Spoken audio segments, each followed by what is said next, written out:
কম সময়ের মধ্যে একই আয়োজনে ব্রেকফাস্ট, লাঞ্চ এবং ডিনারের জন্য ভিন্ন ভিন্ন স্বাদের লো ক্যালোরি, লো কার্ব এবং হাই প্রোটিন, হাই ফাইবারযুক্ত রেসিপি শেয়ার করছি, যার জন্য আমাদের লাগছে মিলেট।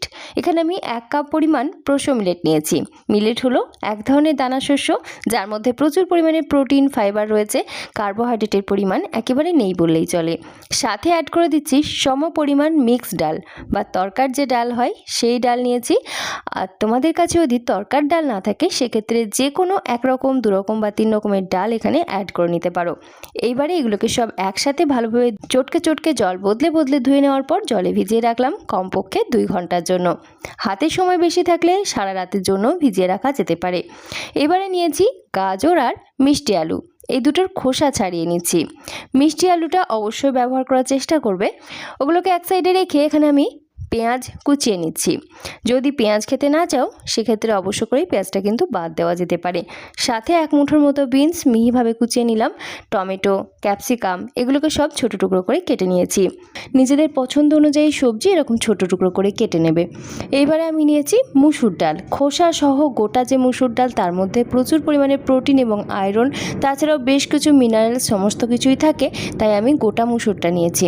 ভালোভাবে ধুয়ে নেওয়ার পর এর মধ্যে অ্যাড করে দিলাম কুচনো পেঁয়াজ, স্বাদ অনুসারে কাঁচা লঙ্কা আর বেশ খানিকটা আমি এখানে মিষ্টি আলু ছোটো টুকরো করে কেটে অ্যাড করে দিয়েছি। আর লবণ সেটা তো লাগছেই। এবারে এই সমস্ত কিছু একসাথে ভালো করে মিশিয়ে নিচ্ছি। বন্ধুরা, আমাদের আজকের এই রেসিপিটা একদম তেল ছাড়া বানাচ্ছি। তোমরা যদি মনে করো তেলের ব্যবহার করবে সেটাও কিন্তু অ্যাড করে নিতে পারো। সাথে কিছুটা আমি ভাজা জিরে ধনের গুঁড়ো অ্যাড করে সমস্ত কিছু একসাথে ভালোভাবে মিশিয়ে এটাকে এক সাইডে রেখে দিচ্ছি। এবারে একটা প্রেসার কুকার বসিয়ে নিলাম। কুকারটা গরম হতেই এর মধ্যে 1/2 চা চামচের মতো ঘি অ্যাড করে নিচ্ছি। ঘি যেহেতু সোর্স অফ গুড ফ্যাট, তাই আমি এখানে ঘিয়ের ব্যবহার করেছি। তোমরা চাইলে অলিভ অয়েল অ্যাড করে নিতে পারো। সাথে কয়েকটা গোটা গোলমরিচ, লবঙ্গ আর একটার মতো এলাচ মুখটা ফাটিয়ে অ্যাড করলাম। 2টো তেজপাতা, 1/2 চা চামচের মতো গোটা জিরে দিয়ে একসাথে সমস্ত কিছু নাড়াচাড়া করে নিলাম। ফোড়নের থেকে সুন্দর একটা গন্ধ বেরোতে শুরু করলে আগের থেকে টুকরো করে কাটা পেঁয়াজটা দিয়ে দিলাম। আর পেঁয়াজ দিয়ে 30 সেকেন্ডের মতো নাড়াচাড়া করে পেঁয়াজের কাঁচা গন্ধ চলে যেতেই অ্যাড করে দিচ্ছি গাজর আর বিনস। এই দুটো সবজি যেহেতু সিদ্ধ হতে বেশি সময় লাগবে, তাই আমি প্রথম দিকে অ্যাড করে দিলাম। তারপরে দিয়ে দিলাম স্বাদ অনুসারে লবণ আর কিছুটা আদা রসুনের পেস্ট। কিছু সময় নাড়াচাড়া করে নিচ্ছি। সবজির কাঁচা গন্ধটা চলে যাবে আর বেশ ভালো একটা গন্ধ আসবে। ওটা হতে থাক। এদিকে আমরা যে আগের থেকে মিলেট এবং তার সাথে ডাল একসাথে করে ভিজিয়ে রেখেছিলাম ঘন্টা 2-এর জন্য, সেগুলো কিন্তু বেশ সুন্দরভাবে রেডি হয়ে গেছে। আরও একবার ভালোভাবে ধুয়ে এক্সট্রা জলটাকে ঝরিয়ে নিচ্ছি। তোমরা যদি ওভারনাইট ভিজিয়ে রাখো বা 7-8 ঘন্টা ভিজিয়ে রাখো সেক্ষেত্রেও কিন্তু কোনো সমস্যা নেই, বরঞ্চ কুকিং টাইম কম লাগবে। এবারে জল ঝরিয়ে নেওয়া ডাল এবং মিলেট সবজির সঙ্গে অ্যাড করে দিলাম। সাথে মিষ্টি আলু, যেটাকে আমরা ছোটো টুকরো করে কেটে রেখেছিলাম, সেগুলো এবং বাদ বাকি সবজি সব কিছুই দিয়ে দিলাম। এখানে তোমরা নিজেদের পছন্দ অনুযায়ী যে কোনো ধরনের সবজি কিন্তু ব্যবহার করতে পারো।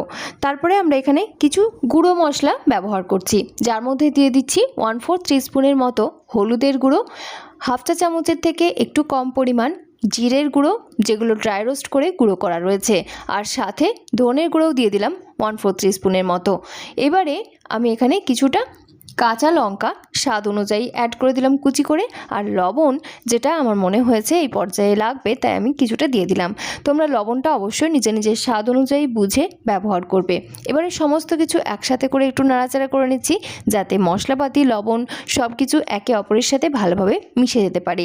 এই পর্যায়ে তোমরা চাইলে আঁচ কমিয়ে কিছু সময় কষিয়েও নিতে পারো। তবে যদি হাতে সময় কম থাকে সেক্ষেত্রে জাস্ট মশলাপাতি ভালোভাবে মিশিয়ে নিলেই হবে। না কষালেও কিন্তু তেমন একটা টেস্টের হেরফের হবে না এই রেসিপির ক্ষেত্রে। সব কিছু ভালো করে মিশিয়ে নেওয়ার পর এখন অ্যাড করে দেব জল। আমরা এখানে 1 কাপ পরিমাণ মিলেট এবং 1 কাপ পরিমাণ সমস্ত রকম ডাল মিলিয়ে নিয়েছিলাম, মানে টোটাল 2 কাপ জিনিস এখানে ব্যবহার করেছি। আর তার জন্য দ্বিগুণ পরিমাণ জল অর্থাৎ 4 কাপ পরিমাণ জল এখানে আমি অ্যাড করে নিচ্ছি। জলের পরিমাণটার দিকে অবশ্যই খেয়াল রাখতে হবে, তার কারণ হচ্ছে যদি খুব বেশি জল হয়ে যায় সেটাও ভালো লাগবে না, আর যদি জলের পরিমাণ কম হয় সেক্ষেত্রেও আবার নিচেতে ধরে যাওয়ার একটা সম্ভাবনা থাকবে। এবারে জলটা অ্যাড করে দেওয়ার পর সব কিছু মিশিয়ে নিচ্ছি। মশলাপাতি এবং লবণ ঝালের পরিমাণ ঠিক আছে কিনা সেটা বোঝার জন্য এই পর্যায়ে কিন্তু টেস্ট করে দেখে নিতে পারো। তো আমার এখানে মনে হয়েছে একটু লবণ কম, তাই আমি আরও কিছুটা লবণ অ্যাড করে দিলাম। এবারে সব কিছু মিশিয়ে নিচ্ছি। যাদের হাই প্রেশারের সমস্যা রয়েছে তাদের ক্ষেত্রে কিন্তু কাঁচা লবণটা অ্যাভয়েড করাই উচিত, তাই অবশ্য করেই এই লবণটা টেস্ট করে দেখে নেওয়াটা খুবই প্রয়োজনীয়। ওটা এখন হতে থাক। এদিকে একটা টিফিন বক্স নিয়েছি, আর এর মধ্যে নিয়ে নিচ্ছি যে গোটা মুসুর ডাল আমরা মশলাপাতি এবং পেঁয়াজ তার সাথে মিষ্টি আলু দিয়ে মেখে রেখেছিলাম সেটা।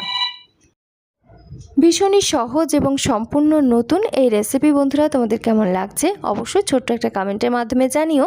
ভালো লেগে থাকলে একটা হাইপ করতে কিন্তু একেবারেই ভুলো না। বাটির মধ্যে নিয়ে নিলাম অল্প করে জল, আর মশলাপাতি মিক্স করে নেওয়ার পর আমি এই জলটাকে সরাসরি ডালের মধ্যে ঢেলে দিলাম। ডালের গায়ে গায়ে লেগে থাকবে এই পরিমাণ জল এখানে অ্যাড করতে হবে, খুব বেশি জলের কিন্তু প্রয়োজন নেই। এবার টিফিন বক্সের ঢাকনাটাকে বন্ধ করে দেওয়ার পর টিফিন বক্সটাকে সরাসরি প্রেসার কুকারের মধ্যে বসিয়ে দিলাম। আমরা এখানে একই আয়োজনে কিন্তু সারা দিনের মিল বানিয়ে নিচ্ছি, আর এই মিল যারা ওয়েট লস ডায়েটের মধ্যে রয়েছে তাদের জন্য যেমন একেবারে অ্যাপ্রোপ্রিয়েট, ঠিক সেরকম প্রেশার, সুগার এবং কোলেস্টেরলকেও নিয়ন্ত্রণে রাখতে পারে। প্রেসার কুকারের ঢাকনা বন্ধ করে দুটোর মতো হুইসেল দিয়ে সিদ্ধ করে নেব। তোমাদের ক্ষেত্রে যেমন প্রয়োজন হবে 2-3টের মতো হুইসেল দিয়ে নেবে। এবারে আমি ফ্লেমটাকে বাড়িয়ে দিলাম। প্রেসার কুকারে নিজের থেকে যখন হুইসেল পড়ে যাওয়ার পর স্টিমটা নিজের থেকে রিলিজ হবে ততক্ষণ পর্যন্ত কিন্তু অপেক্ষা করতে হবে। বন্ধুরা, হাতে সময় কম থাকলে এইভাবে রান্নাটা করে দেখতে পারো। যেমন অল্প সময়ের মধ্যে রান্না হয়ে যায়, ঠিক সেরকম বিদ্যুতের খরচ কিংবা এলপিজি গ্যাসের অপচয় একেবারেই বন্ধ হবে। আমি তো আজকে কোনো রকম গ্যাস ওভেনের ব্যবহারই করছি না। প্রেসার কুকারে নিজের থেকে স্টিমটা রিলিজ হয়ে যাওয়ার পর ঢাকনাটা খুলে নিলাম, আর দেখো ডাল এবং মিলেট সিদ্ধ হয়ে গেছে, দেখে বোঝা যাচ্ছে, তাও হাত দিয়ে চেক করে নিচ্ছি, খুব সুন্দরভাবে সিদ্ধ হয়েছে। এইবারে এখান থেকে আমরা টিফিন বক্সটাকে সরিয়ে নিচ্ছি। আমাদের আজকের এই রেসিপি বন্ধুরা প্রোটিনে ভরপুর। আমরা মিলেট খিচুড়িতে প্রচুর পরিমাণে ডাল ব্যবহার করেছি, আর মিক্সড ডাল বা সমস্ত রকম ডাল একসঙ্গে মিক্স করে যদি রান্না করা যায় তাহলে তার পুষ্টিগুণ অনেকটাই বেড়ে যায়। এর মধ্যে যেমন প্রচুর পরিমাণে ফাইবার রয়েছে, প্রচুর পরিমাণে প্রোটিন রয়েছে, তার সাথে ভিটামিন, মিনারেল সমস্ত কিছু রয়েছে, যেগুলো আমাদের প্রত্যেকের শরীরের প্রত্যেক দিনের প্রোটিনের চাহিদা পূরণ করতে বেশ খানিকটা হেল্প করবে। বিশেষ করে যারা ভেজ খাও বা ভেজ প্রোটিন নিচ্ছ তাদের জন্য তো ভীষণই উপকারী। তো দেখো মিলেট খিচুড়ি আমাদের তৈরি হয়ে গেছে, আমি পরিবেশন করে নিচ্ছি। সকালে ব্রেকফাস্ট, দুপুরের লাঞ্চ কিংবা রাত্রে ডিনার সব ক্ষেত্রেই কিন্তু এই মিলেট খিচুড়ি একেবারে অ্যাপ্রোপ্রিয়েট। চাইলে লাঞ্চ বক্সেও ক্যারি করা যেতে পারে, আর এগুলো খেতে এত বেশি সুস্বাদু হয়, এর সঙ্গে সাইড ডিশ হিসাবে আর কোনো কিছুরই তেমন প্রয়োজন হয় না। সেই সাথে এই খিচুড়ির মধ্যে আমরা কিন্তু কোনো রকম রাইস ব্যবহার করিনি, তাই এর মধ্যে কার্বোহাইড্রেটের পরিমাণ খুবই কম রয়েছে। যেহেতু মিলেট ব্যবহার করা হয়েছে, রয়েছে প্রচুর পরিমাণে প্রোটিন আর সেই সাথে ফাইবার, তাই এই মিল যদি একবার খেয়ে নেওয়া যায় পেট ভর্তি রাখে দীর্ঘক্ষণ। এটা ওটা খাওয়ার ক্রেভিংস একেবারেই হয় না, তাই লো ক্যালোরি ডায়েট ফ্রেন্ডলি এই মিল বাচ্চা বড় সবার শরীরের জন্য ভীষণ উপযোগী। এদিকে টিফিন বক্সটা ভালো করে ঠান্ডা হয়ে গেলে ঢাকনাটাকে খুলে নিলাম, আর ডাল কিন্তু ভালোভাবে সিদ্ধ হয়ে গেছে। দেখো এদিকে আলুও সুন্দরভাবে সিদ্ধ হয়েছে। সব কিছু একসাথে জাস্ট একটু মেখে নিচ্ছি। লবণ ঝালটা এই পর্যায়ে যদি প্রয়োজন মনে করো কাঁচা লঙ্কা ব্যবহার করতে পারো, কাঁচা পেঁয়াজ ছড়িয়ে নিতে পারো, তাহলে কিন্তু তৈরি হয়ে যাচ্ছে ভীষণই স্বাস্থ্যকর একটা মুসুর ডালের স্যালাড। আমি কিন্তু একই সাথে লাঞ্চ এবং ডিনার দুটোই প্রিপেয়ার করে নিয়েছি। লাঞ্চে যেহেতু একটু হেভি রেখেছি, মানে মিলেট খিচুড়ি রেখেছি, তাই ডিনারের জন্য কিন্তু মুসুর ডালের এই একদম হালকা ফুলকা প্রোটিন সমৃদ্ধ স্যালাড রাখছি। ডিনারের দিকটা অবশ্যই সন্ধে 6টার মধ্যে কমপ্লিট করে নিতে হবে, আর সেই সাথে কিন্তু তারপরে সলিড না খেয়ে জল খাওয়া যেতে পারে। তাহলে কিন্তু দেখবে ওজনটা কমানো অনেক বেশি সহজ হবে।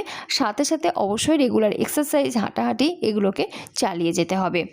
পরিবেশন করার সময় এর সঙ্গে তোমরা কাঁচা টমেটো, কাঁচা পেঁয়াজ কিংবা শসা কুচি এগুলোকে দিয়ে সার্ভ করতে পারো, তবে আমি এর সঙ্গে এখন কিছু রাখলাম না, কারণ আমি কিন্তু এটা ডিনারের জন্য রেখে দিলাম। একই আয়োজনে এই দুই রেসিপির মধ্যে তোমার কোনটা সব থেকে বেশি ভালো লেগেছে অবশ্যই বন্ধু কমেন্টের মাধ্যমে জানিও। আর যারা ওয়ার্কিং ওমেন রয়েছে, কর্মসূত্রে বাড়ির বাইরে যেতে হচ্ছে অথবা ওয়ার্ক ফ্রম হোম করছো, রান্নার জন্য সময় একেবারেই পাচ্ছ না, তাদের জন্য কিন্তু এটা ভীষণই উপযোগী। এই পদ্ধতিতে বানিয়ে দেখো। আর গরমে গরমের দিনে রান্নাঘরে যখন একদমই বেশিক্ষণ থাকতে ইচ্ছে করে না, সেক্ষেত্রেও কিন্তু এটা ভীষণই কাজে দিতে পারে। এই ধরনের টেকনিকগুলো অবশ্যই জেনে রাখা ভালো, বিশেষ করে যারা নতুন রাঁধুনি রয়েছে তাদের জন্য আশা করছি আমাদের আজকের রেসিপি ভীষণ সহজ লেগেছে। একসাথে যেমন 2 পদ রান্না করে নেওয়া যাচ্ছে, ঠিক তেমনই বাচ্চা থেকে বয়স্ক সবার জন্য ভীষণ উপযোগী এই রেসিপি। খেতে যেমন সুস্বাদু হয়, ঠিক সেরকম বাচ্চা বয়স্ক সবাইকে সার্ভ করা যায়। তাই একইবার রান্না করে নিলে সবাইকে পরিবেশন করা যাচ্ছে, এমনকি লাঞ্চ বক্সেও ক্যারি করা যাচ্ছে। কেমন লাগলো বন্ধুরা আমাদের আজকের এই সুন্দর টেকনিক আইডিয়া? অবশ্যই জানিও। ভালো লেগে থাকলে একটা লাইক করো, কারণ তোমাদের করা এই ছোটো ছোটো রিয়াকশান থেকে আমি কিন্তু পরবর্তী ভিডিও বানানোর উৎসাহ পাই। আর এখনও যদি চ্যানেলটি সাবস্ক্রাইব করে না থাকো, অতি অবশ্যই আমাদের channel simple cuisine Bangla subscribe করে পাশে থাকা বেল আইকনটা অল করে রেখো, যাতে আমি রোজ নতুন নতুন ভিডিও আপলোড করার সাথে সাথে তোমার কাছে তার ইনস্ট্যান্ট নোটিফিকেশন পৌঁছে যায়। আমি আলিয়া প্রত্যেক দিন হাজির হয়ে যাই নতুন নতুন স্বাস্থ্যকর রেসিপি নিয়ে। আশা করছি ভিডিও মন্দ লাগেনি। যদি ভালো লেগে থাকে অবশ্যই তোমার ফ্রেন্ডস এবং ফ্যামিলির সঙ্গে শেয়ার করতে পারো, যাতে তারাও খুব সহজেই সন্ধান পেয়ে যায় এরকম নিত্য নতুন সহজ সরল রেসিপির। আজকের মতো এখানেই বিদায় নিচ্ছি বন্ধুরা, ফিরে আসছি পরবর্তী নতুন স্বাস্থ্যকর রেসিপি নিয়ে। সকলে ভালো থেকো, সুস্থ থেকো এবং সাবধানে থেকো। ধন্যবাদ।